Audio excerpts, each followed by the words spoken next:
Alright, we're outside Arnell here in Hollywood, Florida.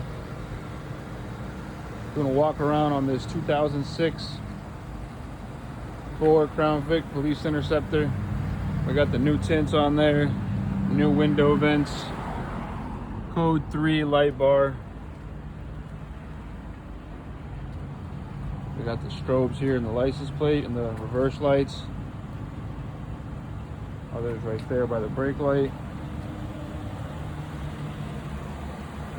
Put a LED spotlight on it. The retro chrome from 06. I got the windshield tinted. Yeah, I know it's illegal, but so is driving this thing. So code 3. No, actually it's federal controller. 89,000 miles on it. Only 143 hours. But people are gonna say the cluster was changed. I swear, man, these guys will pull a rabbit out of their hat for anything. Cloth and vinyl rear seat.